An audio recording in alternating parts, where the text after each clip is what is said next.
Good morning. This is the House Appropriations Committee. It is still Thursday, January 8th, 2026. It's 10:30 a.m. and we are with the Agency of Transportation about several different items in addition to the budget adjustment. So we have our first guest is Andrea Wright, Manager of Environmental Policy and Sustainability at AOT. So welcome, Andrea. I don't think you've been in here before, so why don't we find the room? We'll introduce ourselves and you can introduce yourselves and then tell us about the work. Yeah. Good morning. I'm Dave Iacovoni and I represent the Lamoille Washington District. Morning, well, I'm John Kosensker from the town of Burke. I represent 10 towns in the Essex Caledonia district. Hi, Mike Nigro, I represent Bennington and Pell. Marty Feltus from Lebanon. Robin Shy from Middlebury. Tiff Bloomley from the south end of Burlington. Wayne Rush, I represent Highgate, Franklin, Berkshire, and Richfield. Hi, I'm Ricky from Lincoln County and I represent the Lincoln 4th District. Dickinson, I represent St. Albans Town. Thank you. And this is Tom Stevens Hello. from Waterbury. And Waterbury our too. squirrels from Hill. So I think I'll have another meeting. We're coming in. Okay. Okay. So introduce yourself and Yes, thanks for having me. I'm Andrea Wright. I'm the Environmental Policy Manager at the Agency of Transportation. I manage the Environmental Policy and Sustainability Program, which focuses on all things really policy related for the nexus between transportation and the environment. But certainly over the last few years has had a focus on climate mitigation and adaptation. And so with that, we manage the implementation of the NEVI funding, which we're here to talk about today. My colleague, like we said, is joined online, Hilary Delross, who is really overseeing the day-to-day implementation of the funding. So she's here. I will go through it, but Hilary's here to answer any questions. great, thanks. So I guess I will start off. I did provide a memo yesterday. Hopefully you have that. Really, I just plan to run through that. Sort of high level as far as the program goes, focusing on the funding aspects. There's a lot more to be said about that. And at the end of the memo, I mention some required reporting from the House Transportation and Senate Transportation Committees. So we will be submitting a more detailed report on, it's an annual report required on the NEVI program and our progress towards meeting the state goals for the EVSE rollout. EVSE is electric vehicle supply equipment, charging equipment. You'll hear me talk about that. We'll be submitting that report next week. So if there's any further interest in that, but again, this will just sort of focus on the timeline of the funding and with mostly focusing on last year and lots of funding. So the IIJA, the NEVI program, the apportionment from Vermont was $21.2 million. That was apportioned in or signed into law in November of 21. It took quite a while for the guidelines and different details. There was plans that needed to be developed. So the way the program works is there's an annual plan required and you do not get access to that year's apportionment until you have an approved plan.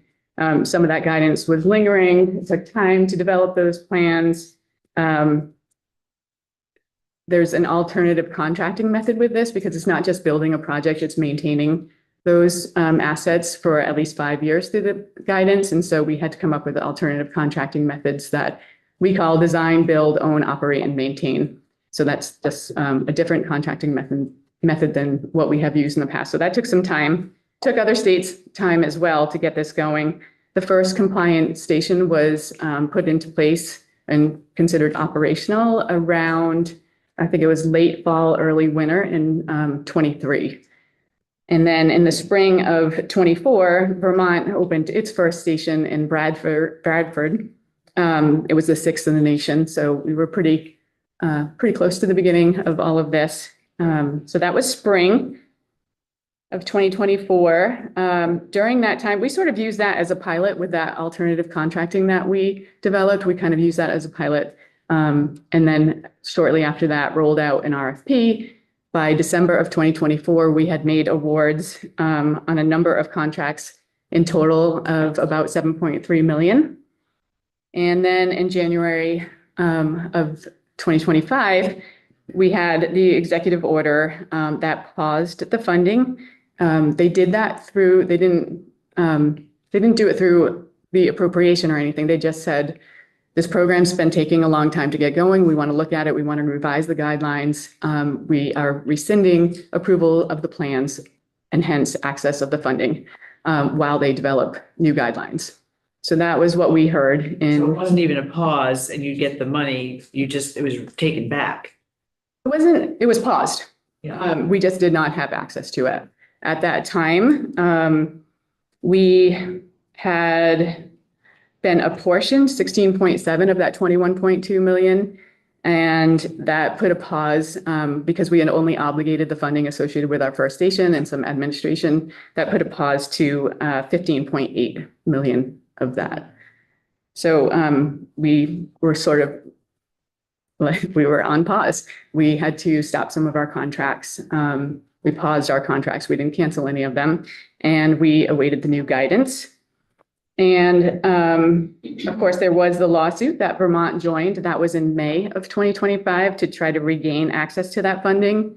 In July, it was late June, early July, that we learned that we were unsuccessful in that lawsuit. We did not prove the harm needed to be successful. Right around that same time, the Trump administration did begin developing new guidelines. And by August 11th, they had those new guidelines out.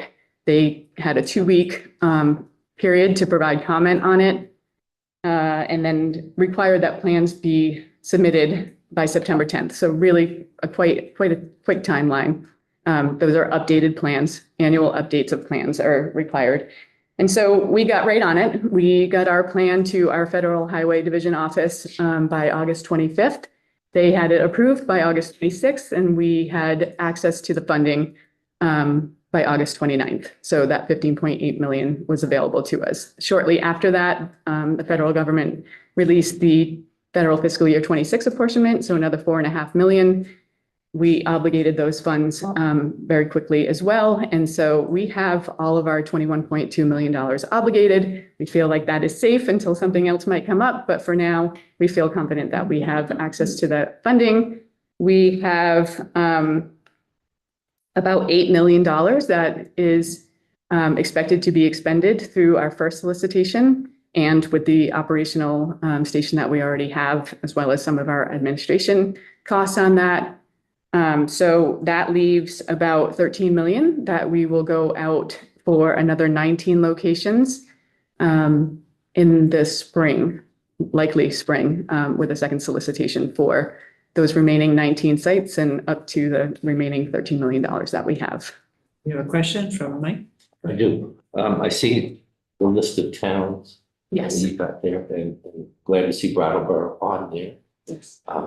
Because up until last month, we were pretty well underserved. However, I just wanted to share some information that in the meantime, I'm not sure you're aware of it. There have been 10 level 3 charges put in next to the Comfort Inn on exit 3. Okay. So if you were ever going to change from Brattleboro, if you went 6 miles up to Putney where there's a state park and ride, Yeah. it'd be great to have a charger there. I'm going to lean to Hillary to see the details. I can't remember if Putney is on the list for the next solicitation or not. Hi, just 1 second, I'll pull up that map. Yeah. You just introduce yourself for the record, Hillary.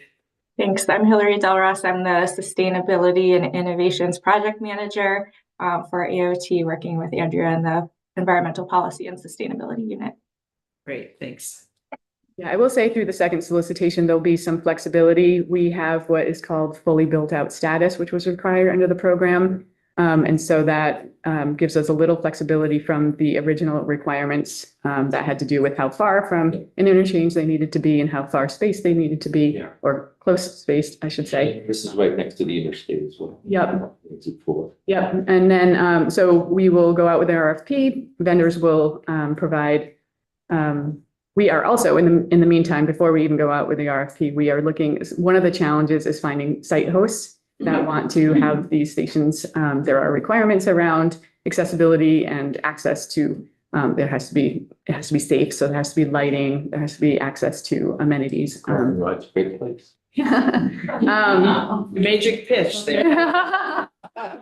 We hear you. It's gonna make a pitch too, but Well, it's remarkable that these 10 level 3s that came in Brattleboro, they were put in within like 2 weeks. Yeah, they don't take. Yeah, they don't take too long, especially if the right amount of power is there and. Yeah. Yeah. Hillary, were you able to find that? What do you? Yes, Putney is one of the locations that we identified. And that was through when we were back when there was CFI, charging and fueling infrastructure, discretionary grant funding available through the IIJA and the NEVI program.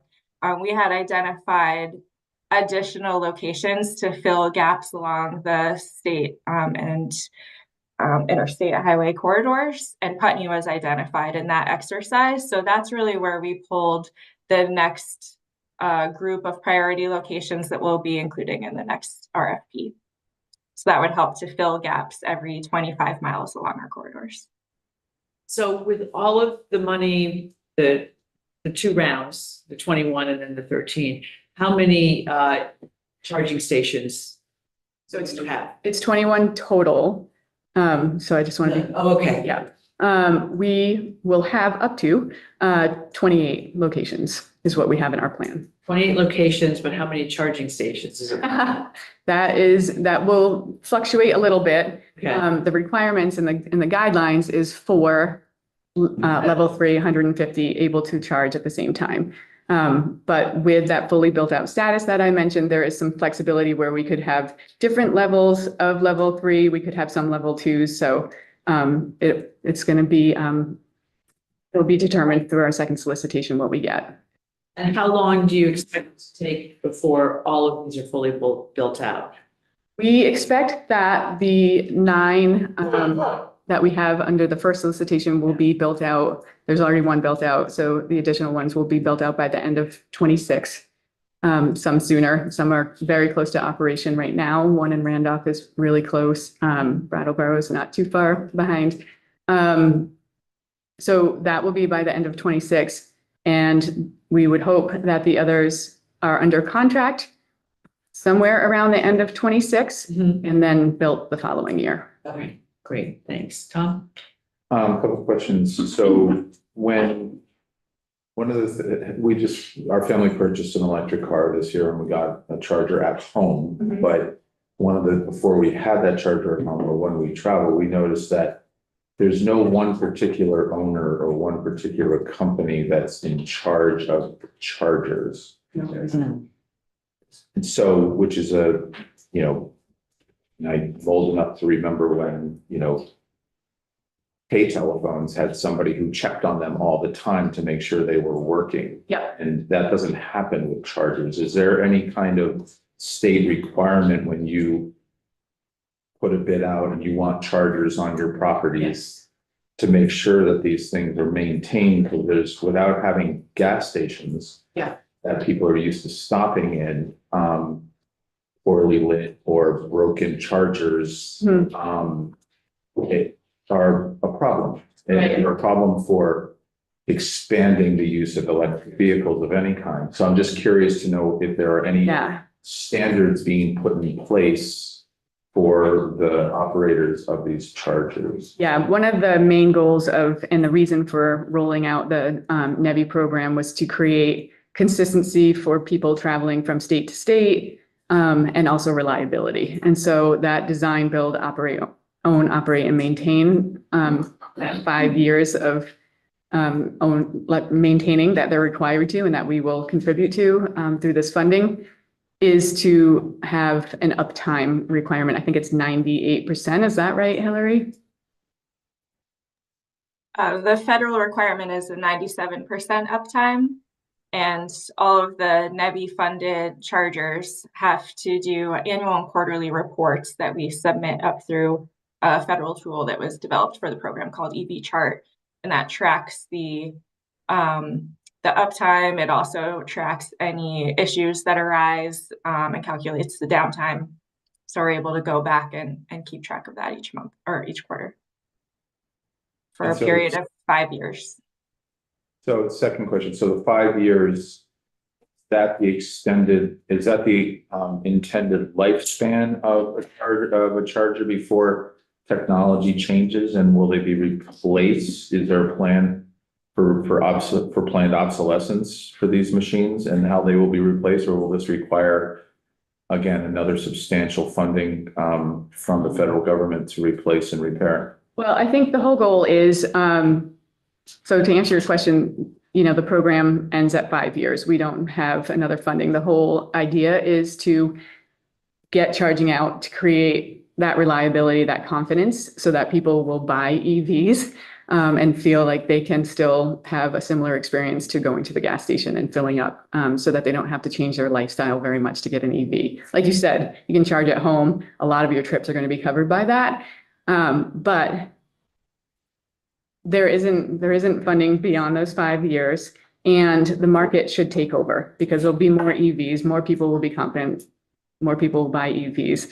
There should be the private investment at that point rather than having public investment in it. Yeah, I would also add here that in our RFP, we do specify that our scoring criteria take into account efforts to future-proof the station. And we want to see from our bidders what their plans are after the 5-year period.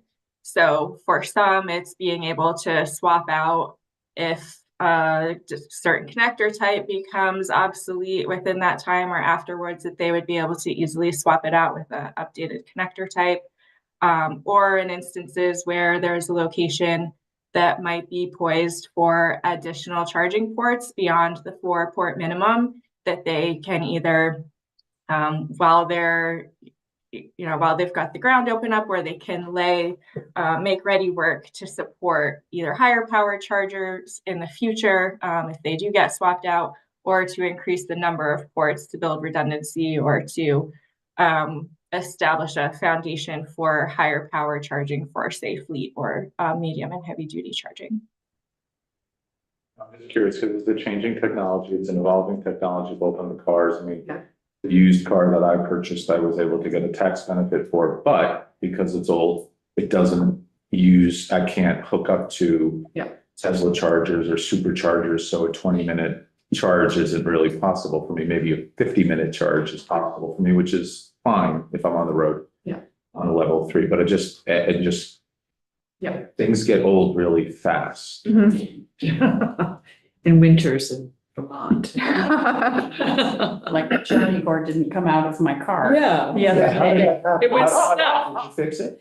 I had to buy a new unit, home charger, because it was stuck, and so I had to take it off the side of my house, put that in my car. The cord was still stuck in. I had my window open, and it had to be towed. Yeah. It's just like driving away from a gas pump and it takes the pump with it.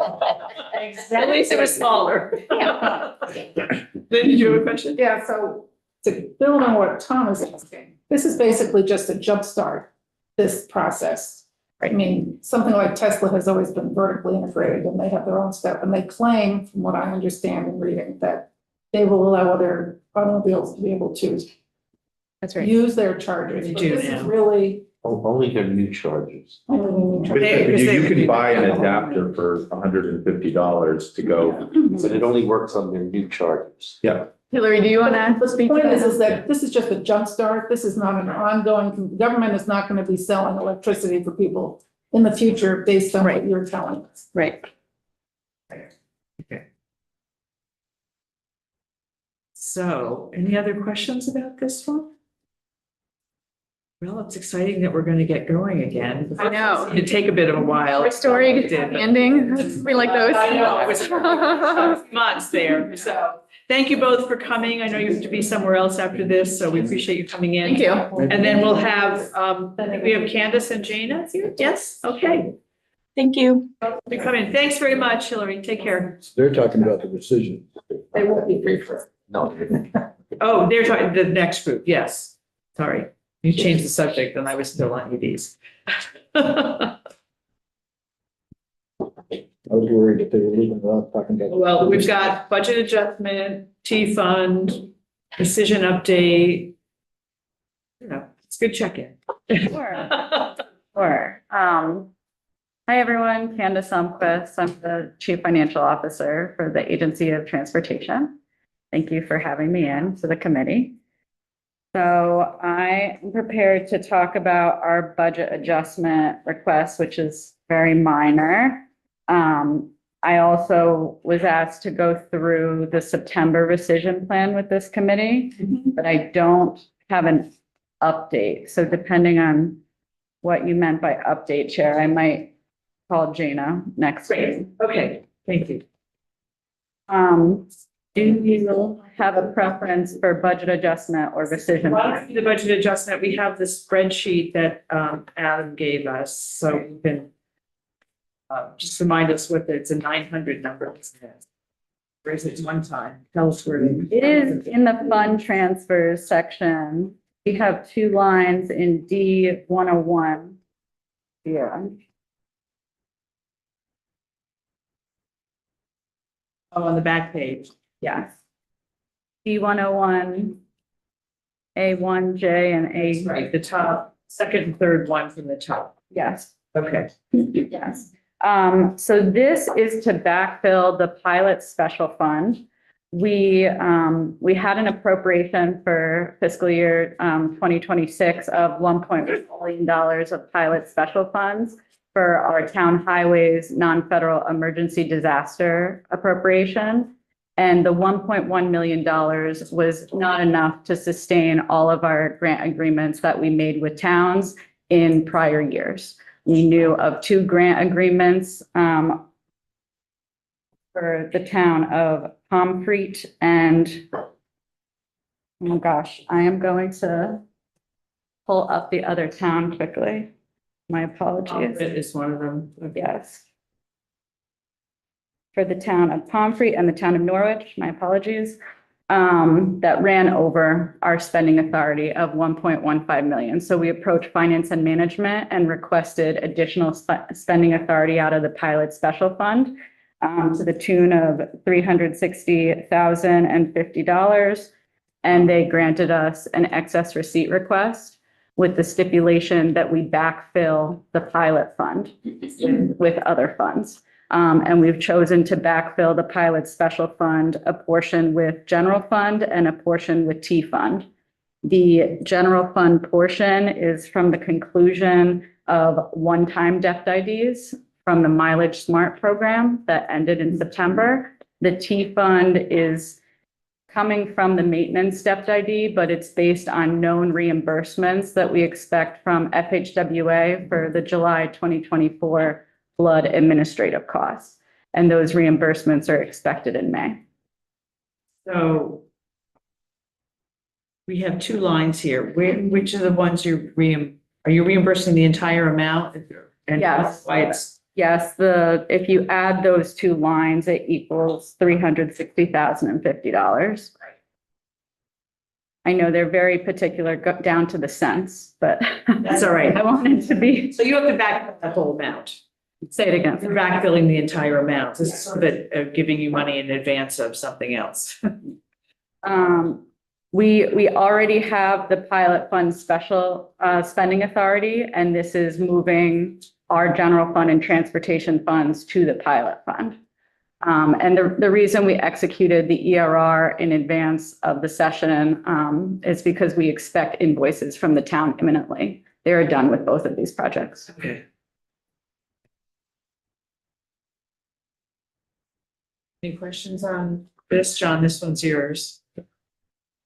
Oh, okay. Have you testified in here before? I see you at joint fiscal committee, so I've. Last year once, and Okay. I previously was in other departments and agencies Okay. in state All right, Vermont. so you know who we are. We have a new vice chair with Marty. You bet. Okay, great. That's the only change we have on our end. So I didn't want us to not introduce ourselves. Okay, so you're backfilling with general fund and T fund. And is anything not getting done as a result of that backfilling? It's No, painless. no, actually, if if we had received invoices from the towns and didn't have spending authority in the pilot fund, then we would have had to have held those invoices.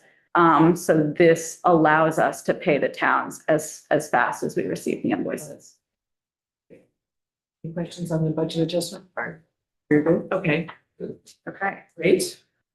Next item.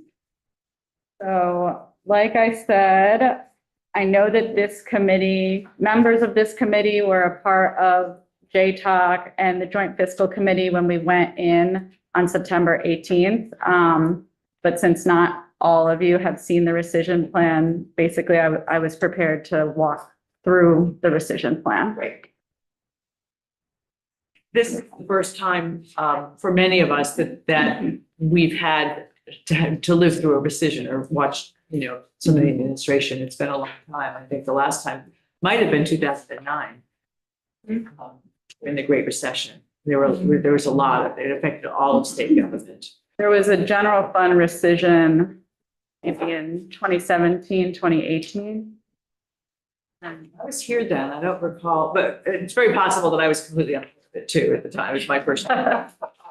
And so the reason this happened is because when we had the joint revenue forecast update, there was a downgrade in the transportation fund and it was over 1%.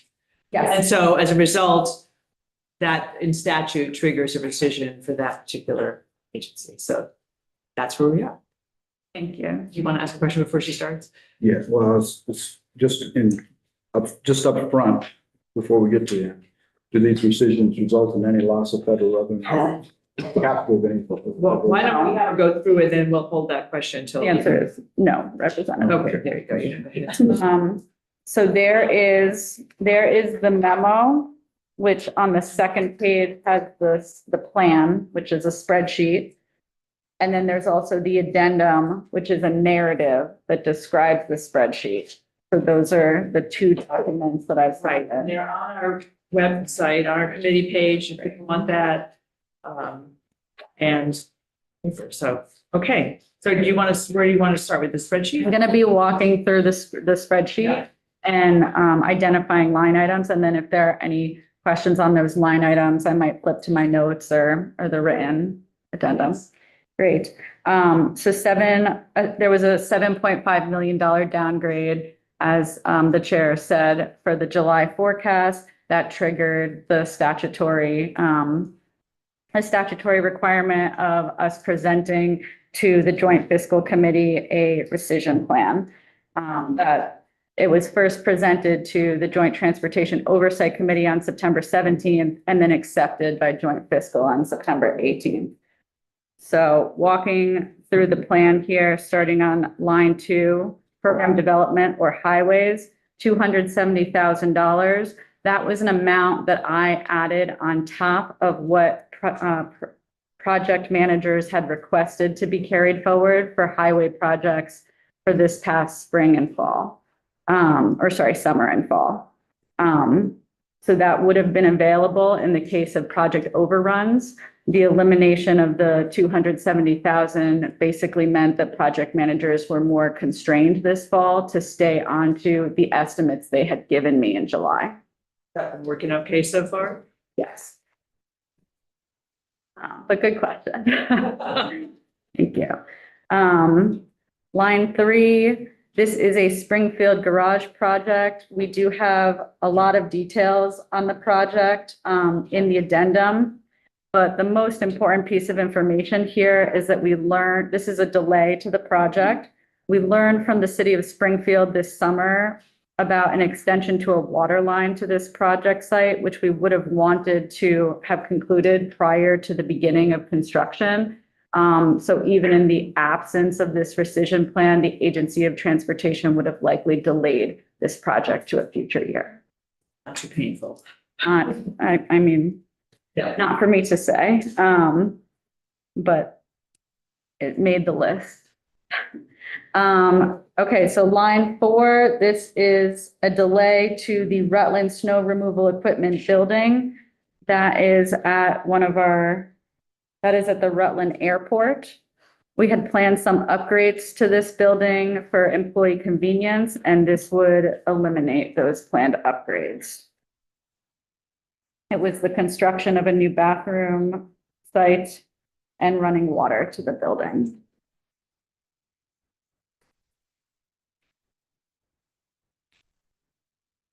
The next one, maintenance, 575,000.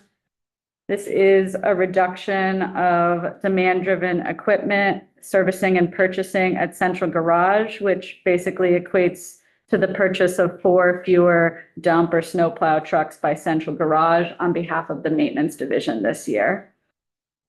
Those trucks are on an 8-year replacement cycle. The remaining level of purchasing would leave 11 dump or snowplow trucks beyond their 8-year lifespan in fiscal 26. Yeah. So we understand you have to kind of delay, replacing these things. Yeah. Is there a time frame in mind to replace them at some point? Yes, yes. And all- So because of the 4 fewer dump snowplow trucks, Central Garage will be taking that into account for future replacement cycles. Identify those at Yes, some point. we would be ready to talk about the plan Yeah. as part of the 27 budget. Yeah, thank you. All right, line 6, 415,000. So this line item eliminates contracted tree cutting in fiscal 26. However, 80% of a typical year's worth of tree cutting is maintained in-house. So a majority of our tree cutting, a super majority of our tree cutting still happened in fiscal 26. Any questions so far? Should I keep on going? I'll keep an eye out for questions. Great. Line 7, 300,000, a reduction in preventative culvert maintenance projects. These typically exist to ensure paving over failed culverts does not occur. This amount was confirmed that all culvert projects would have been completed with the, let me rephrase that. It's been confirmed that all culvert projects would have been completed with these funds didn't have scheduled paving projects in 26. So we're not talking about paving over failed culverts as a result of this reduction. That was the point I was trying to make. Sorry. About containing the culverts. Was that part of this line item or a different line item of maintaining culverts? There are still funds for culverts, Representative, but this is just a reduction to those funds. 1 year. For 1 year, yes. Line 8, 200,000. This is a 15% reduction in contracted mowing services. Our contracted mowing typically goes well beyond the clear zone. So with this reduction, the agency believes that will not be impacting what a driver can see on the highway and have a reaction time for. Great. So line 9, this is a return or repurpose of iPads purchased for the Vermont Asset Management Information System, or VAMIS. These devices were originally purchased for drivers to log their trips this winter, but the addendum goes into detail about how drivers are already doing that for this winter in a different manner. So they will not be utilizing the iPads that were purchased. Line 10, this is a cancellation of the Section 1111 automation project. This project sought to simplify and standardize the highway access permitting process for Vermonters. There was a contract in place for this project, and it started this project started back in 2021. We did, go ahead. How did you choose to cancel a project that has been started? The division agency staff involved with this project identified that the selected contractor struggled to implement our full business needs. So while we already had invested significant staff time and there is some costs related to this, it's very likely that this project would not have reached conclusion even in the absence of this rescission plan. So it was identified for the list. So good bit of money spent on it already. Some costs $800,000. So I'm just asking, what did we lose? Did we lose money because of having to cancel this project? From what I know from the division, I am doubtful that the project would have reached its ultimate conclusion or goal. But did it proceed at all and charge money, bill money for something that we'll never be able to use?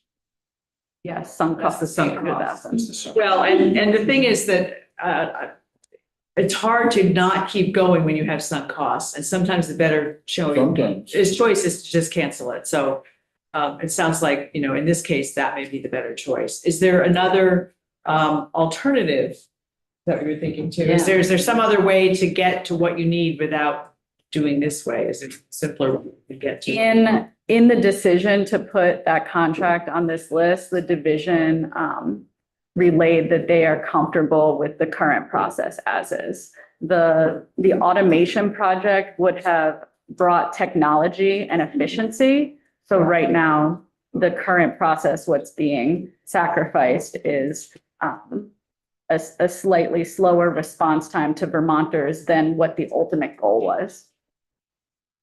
So there's really no hard technology that was purchased with this. Correct. At operation. It was the goal to purchase technology, but we never got That part didn't. Yes. Okay, thank you. Thanks. Right. Line 11, this is another delay to a project. This delayed the stabilization of the upper platform of the Rutland Amtrak station to a future budget year. But the agency recently completed a temporary stabilization effort to that upper platform, which the agency thinks will be sufficient for the next few years. So design work for this project is still occurring in fiscal 26, but construction has been pushed to a future year. So it's safe. Go ahead, John. So is this not being used at all currently, the platform itself? No, the temporary stabilization means that the platform is, to my understanding, is being used. Yeah. All right, line 12, this line for public transit, $100,000. This reflects an excess of state match budgeted for 5339 FTA capital projects for bus and facility procurements.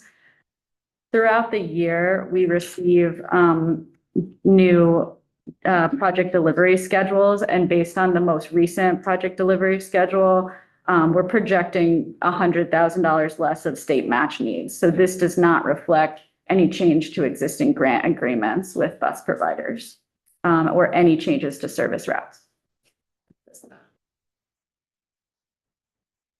Line 13, this line item reflects estimated savings from the suspension of most travel directed by the Secretary on July 30th, which was when we received the consensus revenue forecast, or maybe 2 days later. Tom, go ahead. Can you speak to, so travel and conference participation, it's easy to say travel and conference participation is professional development of some sort or another. And that's what I'm going to assume here, is that people go to conferences in order to improve their work. Were these folks who were not able to travel to these conferences able to attend them virtually? Are they able to attend or get the kind of professional training that these may have been gone by the wayside because they couldn't travel to these conferences? Yes, I am gonna defer to my colleague here, Jana Morse, the Director You're of welcome to Finance. come up to the table if you want to. If you'd like me to, my otherwise I can answer. Okay. For the record, my name is Jana Marks. I'm the Director of Administration for the Agency of Transportation. Thank you for your question, and I'll switch up here, please. So we do have some availability for virtual related trainings. Some conferences offer them, some conferences do not. And then some trainings offer that same availability and some do not. So we've had to do some navigation with allowing ensuring our employees are able to get the continuing education that they need for certifications and then advancement with training as would be associated with their specific position. But some of the more discretionary trainings and discretionary conferences, we've not participated in those unless there's a virtual option. What's the definition of the discretionary? I would say it would be something that would not necessarily be related to a position. Some of our positions have required certifications, and the agency, if the position is required, has a required certification, the agency shall provide the training associated with maintaining that certification. So an example of that might be in certain circumstances that PE is supported. Professional engineering is supported by the highway division.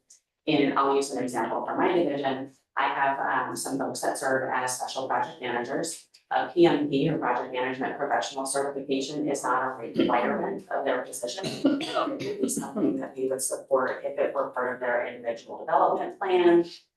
Or if we felt like it would be in the benefit of the agency for them to maintain that certificate or obtain that certificate or maintain it.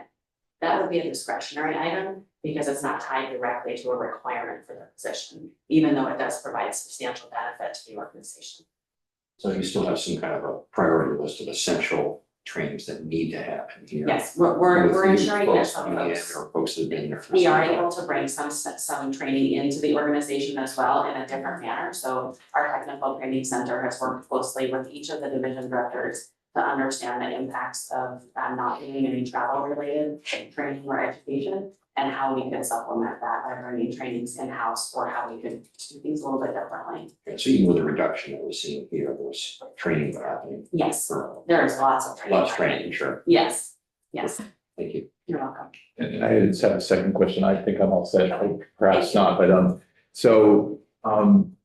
the total of the rescission was 7.5 million. Yes. And that's based again on year end, the transportation fund came up let's just say $7.5 million short. Is that what drove the rescissions? No, the rescission was driven by the economist's forecast in July against January. So yes, the economist takes our year-end actuals into account in his estimates, but the delta is what it was in January versus what it was in July. And so, while we're the appropriations and not the Ways and Means or the Transportation Commission committee, what would it take to raise, if we were to raise the gas tax?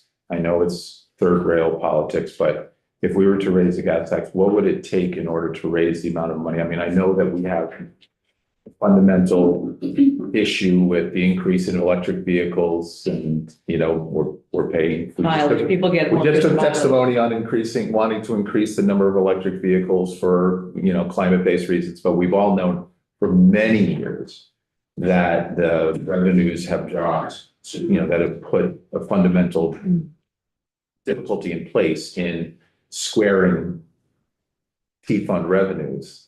But we haven't talked about how do we raise those revenues with relation to the gas tax in some time. And I believe the last time when we raised the gas tax, we also rescinded it the year later because there was such a political backlash against it. But I'm just curious to know whether the department has an idea of what it would take in that particular way of raising revenue to kind of keep square. We haven't modeled that, but the two economists that get together for the consensus revenue may have some models. Joint Fiscal Office may have some models. As part of the presentation to JTAC in September, I also presented a 5-year outlook, which we typically create for the legislative bodies. So we did an update specific to September, which showed the 7.5 effect in 27, because not only was there 7.5 in 26 that this rescission plan was speaking to, but there's an equal, if not even maybe a little greater, maybe like $300,000 more down in 27. So there definitely is a known transportation fund hole going into 27, and that was discussed at the Joint Transportation Oversight Committee. But in terms of modeling on tax revenues, we do not. I just want to point that I did, when I talked about my electric vehicle, I did pay an extra it wasn't an extra $89, it was $89 that I think is meant at least temporarily to say, well, you're not buying gas anymore. Right, we instituted that fee a few years ago, and so Yeah. yes, if you're a hybrid, you pay half of what the EVs pay, but yes, it's like 179 and 89 or something. like that. Yes, I'm not advocating for the gas, I just wanted to find out if you modeled that, the drop in how it works, because I think for most of us, it's easy to think, well, it's gas, you know, and electric users have been kind of, but wait, we're doing, you know, and so. Just, And we'll hear more in the, I'm sure, you know, at the effects of the FY 27 budget. So why don't we finish the spreadsheet that you've got? You have a Commissioner, question? I can wait till she's done. Okay. I do have a question, but I want to comment. Let's finish this up. Yeah, okay, thanks, Wayne. The last part of the September rescission plan was 2.254 million in position management savings, which were the result of a reduction in force. And that reduction in force is detailed in the addendum, but just to read off of it for a moment, we had 26 limited service positions from the IIJA, the Infrastructure Investment and Jobs Act. A number of those positions have been vacant for over a year, with others recently vacated. That universe of 26 limited service positions were a part of the reduction in force, as well as a limited number of classified positions. So how many, I know there were some open positions of the 26, and I keep having the numbers 16 and 12 in my head, but how many actual people were riffed? I am going to once Okay. again, yes, please. Thank That you. might be the only question. Thank you. Thanks. So I have some numbers to share regarding this, as well as an update from John Berard, the Labor Relations Director, provided some information yesterday. Perfect, thanks. So we had a total of 31 positions that were eliminated. I believe I previously testified that there were 28. And that did not account for the 3 unfunded positions that we had not already included in our 26 budget. So the total of the 31 positions, 15 were vacant and 16 were filled. Of the 25 limited service positions, 2 of them were ARPA related. 1 was vacant, 1 was filled. 23 were infrastructure investment and Jobs Act related. 11 were vacant and 12 of those were filled. So as of January 7th, the information collected from John Berard and Labor Relations, 21 employees received notice that they may be impacted by a reduction in force. So I'll explain that, because if there were only 16 filled positions, that doesn't equal 21. But because of the nature of the RIF process, the reduction in force process, there is called vertical and lateral bumping rights. There's other items in play. And the result of that meant that potentially more people than the original 16 would have been impacted. So 6 employees were ultimately separated from employment, and 1 employee was reemployed, rehired post-separation. So the outcome was resulted in 5 employees being separated. And that was of like a couple of weeks ago data. So there might have been another rehire since then, but. And of the other 21, they did the bumping thing and got jobs, or what happened there? So the number 21 is kind of an obscure number, because Okay. it may or may not have resulted, like somebody may have chosen to not take the bump that they were offered. Yeah. So the impacted party that would have been bumped Yeah. was noticed as part of that 21, but may or may not have been impacted. And it's so situationally dependent that following the pathway through that is really the home, it falls within the labor relations purview. Okay. So are there actually 5 fewer people now? Is that the net of the whole thing, or how many fewer people are now? There are 31 fewer positions available. in Still the 31 fewer transportation. positions. Okay. Yes. But only, excuse me, Go ahead. but only 5 separated. The others moved around. I don't understand. Some were vacant. Yeah. All those some were. positions weren't there, they weren't filled. Right, but there were 16 bodies. Yes. That were not, those positions were going away. You did a notice of potential RIF to 21 because of bumping things. Correct. And ultimately, 5 were separated Okay, or were not rehired through the bumping process. and so, I guess maybe we'd have to ask John, right, that's his name, if people were bumped, so the 5 were AOT people that just left the exact job that they had. If they were The 5 is the net result of all of the 21 that were noticed. The net result of that is 5. And well, technically it would be 6 that were separated. And then 1 that was rehired. It's not known if that employee was rehired. I don't know if that employee was rehired within AOT. Right, or something. But I believe it was elsewhere. So this also would include people that got bumped, Yes. and would you know how many people actually got bumped from there? I mean, of the net 5, were those people that got bumped, or were they people that were in those limited services? I'm not sure. We have to ask John that question. So does that save the $2.2 million? We are within $75,000 of the original estimate. And I feel comfortable that we'll shore that up in Pay Act, which is a $3 million appropriation that was from last year to the Agency of Administration. And they, in the Pay Act process, go out to all of the agencies and departments and ask for estimates of what we would need for Pay Act. So we would have access to the Agency of Administration's Transportation Fund Pay Act appropriation this spring. You count the 2.2 million, did you count the 15 vacant spots on that 2.2 million? Yes. So that's not people who left.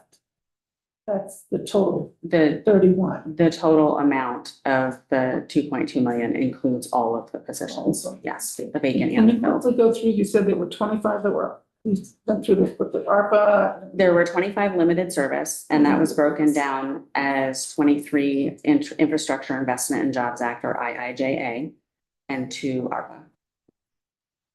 Okay, thank you. You have a question? Yeah, so gas tax, gas price goes now is set as a percentage of the sales price of the gas. Or not per gallon, it's by the sales tax, the price of the gas. So if the price of gas goes up to $1 or down $1, does that impact how much money that you bring in terms of tax from gas sales? Sell the same amount of gas, but the dollar value, the price of gas up or down, does that cause fluctuation in your revenue? I'm so sorry, Representative. I don't know the answer to your question. I'll find out. AOT will be coming to do the FY 27 budget, so some of this we can ask those folks as well. Because my concern is obviously every agency isn't going to have a rescission. I lived through the 2008-9 one, and I had to deal with that, and I took a pay cut myself. Yeah. Because of it.